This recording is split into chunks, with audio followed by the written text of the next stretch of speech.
If you're a mom or dad dealing with a child with a disruptive behavior disorder, oppositional defiant disorder, IED, DMDD, PDA, or any other disruptive or defiant child behavior disorder, I'm going to share my story with you today, and I'm hoping that you can see the light. Now, I understand that some of you might not even see this because we're looking for answers on how to fix the child.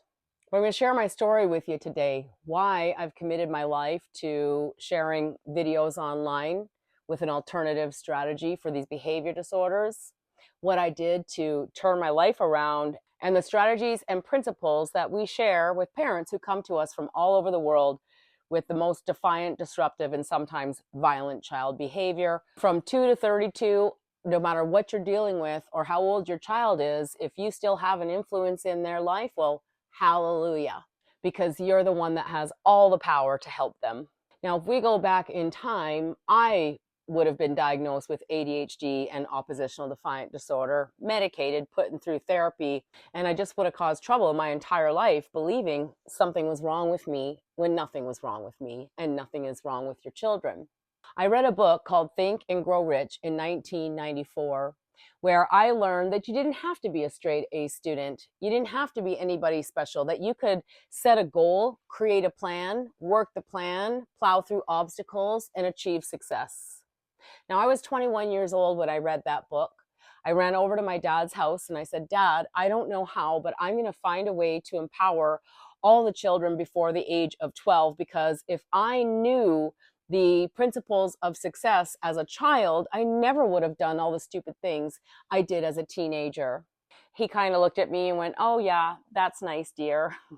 And of course, I wasn't just going to read a book at the age of 21 and change the world. I had to learn some things. So I spent 18 years in the study of personal development as a business leader and coach, as an inspirational speaker. And I really thought that I would just love my kids enough, that I would be kind enough to them, that I would hear them and listen to them, that I could skip all the terrible twos and teenage rebellion. I wasn't even thinking about behavior disorders.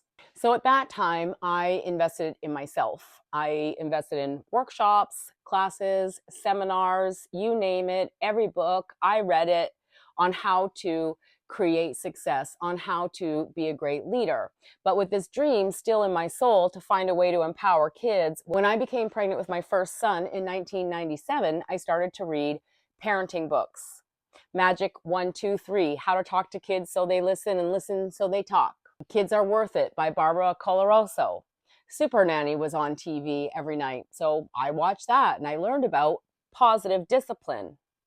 Well, fast forward 18 years after I read Think and Grow Rich, there I was, a single mom, 4 kids between the ages of 6 and 12, all being diagnosed with these different mood and mental and behavior disorders. And I was like,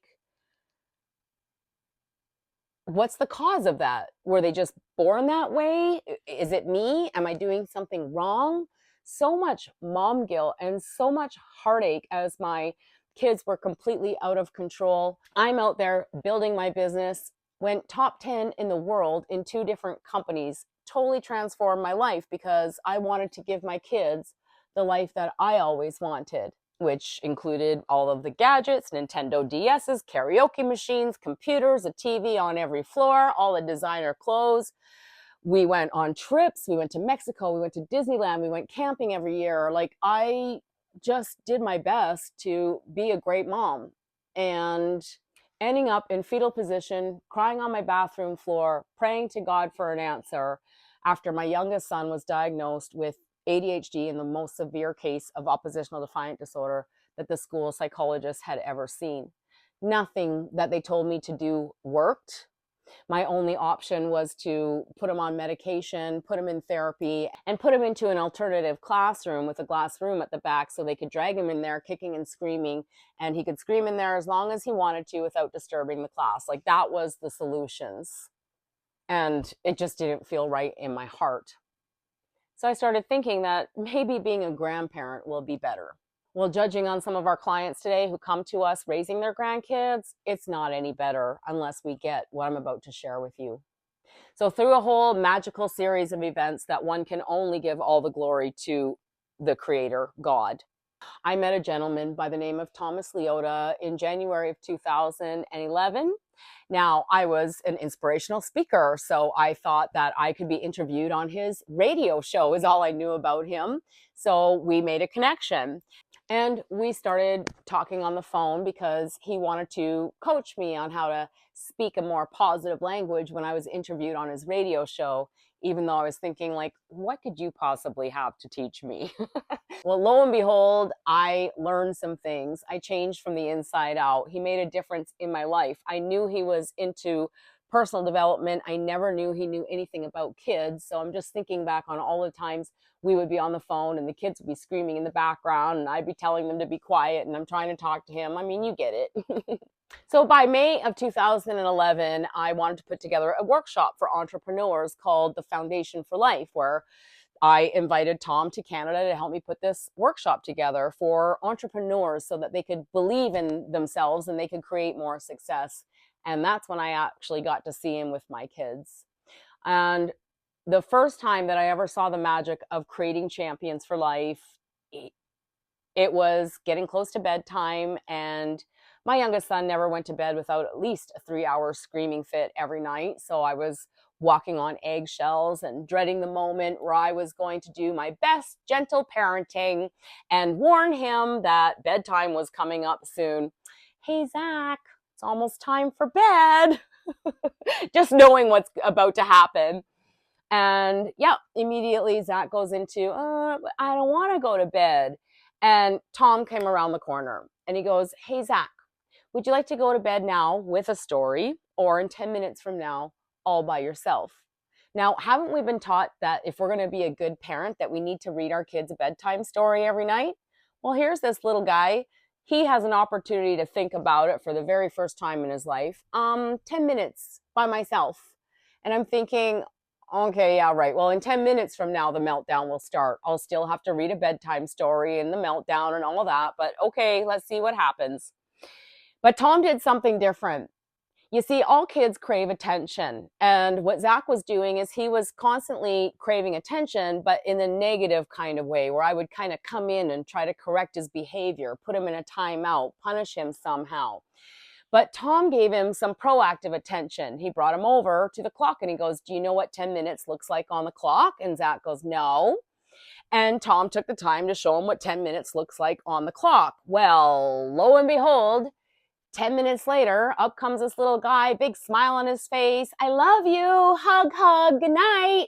And he goes to bed and I never see him again till morning. And I was like, okay, crazy. Maybe it was because it was a stranger in my house. I didn't really get it at first. All I knew was that was the first time he ever went to bed by himself, and he was so happy. There was another scenario. Tom came back to Canada a couple weeks later, and we were driving around in the Lexus, and the kids are in the back seat, and they're like, hey, Tom, can I play Angry Birds on your phone? Now, I already told you they had Nintendo DSs, they had an Xbox, they had TVs, DVD, they had everything under the sun, but for some reason, they always wanted to play Angry Birds on Tom's phone. Well, Tom turned around and he asked them a question. He goes, what's one thing that you two could do to put a big smile on your mom's face that would earn you 10 minutes to play on my phone? Well, oh my goodness, they start to tidy up the back seat. They're organizing the papers. They've got the Armor All rags out. They're wiping down the seats. Well, we pull into the driveway and I'm like, okay, it's time to come in the house. And they're like, we can't come in yet. I go, why not? Well, we're not done cleaning the truck. And I was like, okay, what did you just do to my kids? So I started seeing these little windows of light, little windows of positivity. I started seeing that my kids started to respond differently. They would actually get together when Tom was around, and things just started to change. So I asked Tom, where did you learn to speak to kids like this? He goes, well, I coached Little League Baseball at 17, and I had an award-winning after-school program called Creating Champions for Life in my martial arts school. And I'm like, yeah, but I know a lot of teachers and people who've worked with kids their entire lives, and they don't speak to kids the way that you speak to kids. When he started asking them, what could you do to earn a goal? it matched what I read back when I was 21 years old, the formula for success. You see, before you can even have a goal, you must have desire. And because I was coming along and giving them everything and giving them an easy life, I never gave them the opportunity to, number one, desire. And I never even thought you can parent with goals.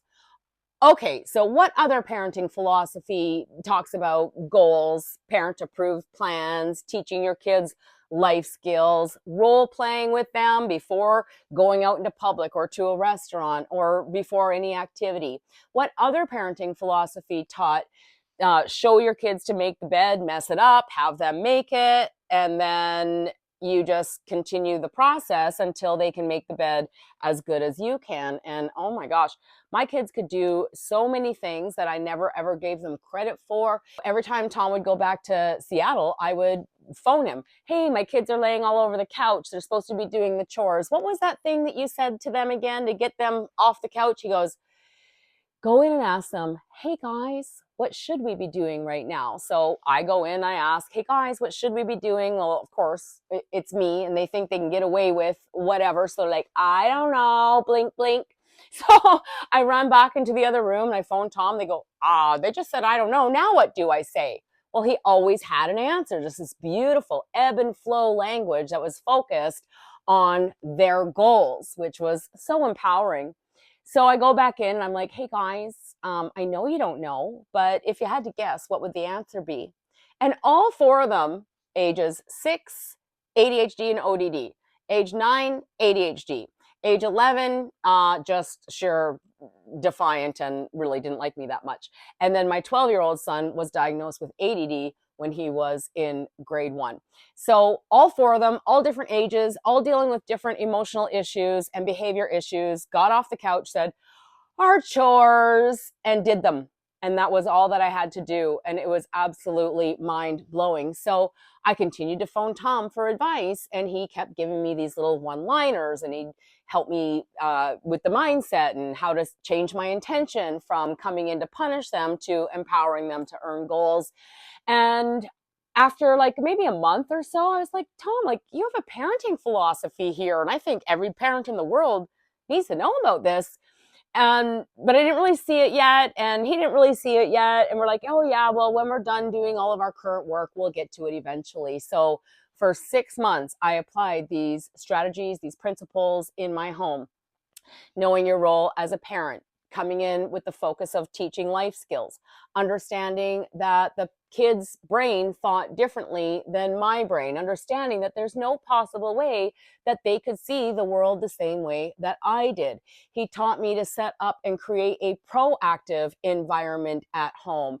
He talked about guiding behavior versus punishment, knowing the reward, asking questions versus dictating. Parents make decisions, children make choices. It was just this beautiful language. I probably had 150 sticky notes all over my office. And then I like literally didn't know what to do. Because I had a big 7-bedroom house and a platinum Lexus and a life that like I only dreamed of my entire life. And here was the answer to my prayer from 1994, a way to empower kids. And there was nothing else like it anywhere in the world that I could find. So I prayed to God for an answer. What do I do? And the answer that I got was give everything you got to creating champions for life. And that was in 2000 or the end of 2011, moving into 2012. And so we took Tom's 30 plus years working with hundreds and hundreds and hundreds of kids, my 30 plus years in business leadership and entrepreneurism. And we met in Mexico, and we figured out how to take his award-winning after-school program and make 12 principles that parents could follow to totally turn their lives around.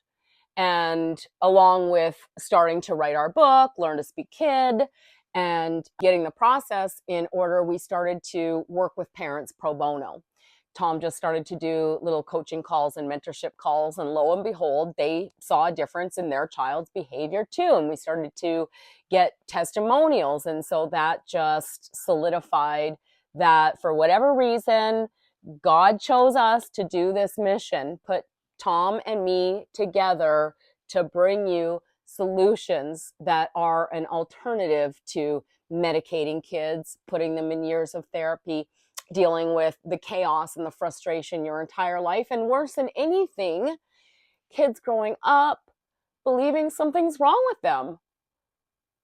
I don't know if you know this, but there's over $300 billion in the United States alone being spent on child mental health crisis.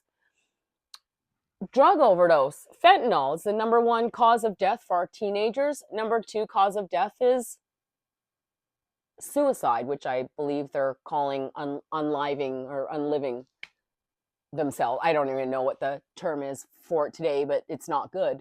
Parents are so lost and frustrated that their kids are being sent to treatment centers and boot camps and these horrific camps where people come in the middle of the night and take them because they think that the child needs more harsher discipline, when really what they need is a trusted advisor. They need somebody to believe in them. They need somebody to teach them life skills. It's so horrific what's going on in the world today. And if you're watching this and you're dealing with kids like I was, you gotta know it's not your kids, it's the parenting that we're being taught today. And if you think about it, we go back before 1920, corporal punishment is what they used to discipline kids. If you looked at your parents the wrong way, they took you out back behind the barn and they beat you with a switch, locked you in a closet. The kids wore dunce caps in school. They also had this discipline method where the kid would put a log on their back and they'd sit there in the classroom like this when they acted out of control. So I get it. 1946, out came authoritative parenting, which is what we're using now. Gentle parenting, attachment, balance, whatever, peaceful, conscious parenting. It's all based on authoritative parenting, which is correcting behavior in the moment, lecturing, timeouts, takeaways, talking things through, bribing, yelling, overcompensating, dictating.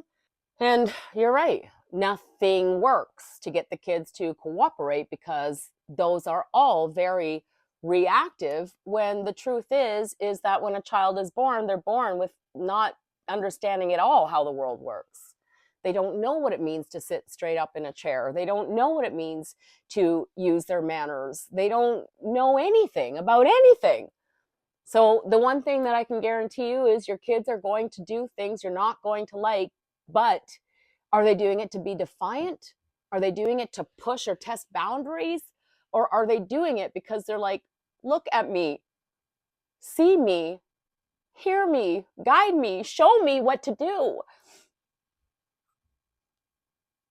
Anyways, life was so transformational that I walked away from my house and my dream life and my business and inspirational speaking, and we went on this journey. We've been on the journey for 13 years. We still have found nothing close to creating champions for life as far as proactive parenting goes. And we're changing lives, and you have all the power. That's what I want you to know. You are the only one that has all the power to truly, authentically help your child heal from the inside out. All you need is the right knowledge, the correct knowledge to be able to make it happen.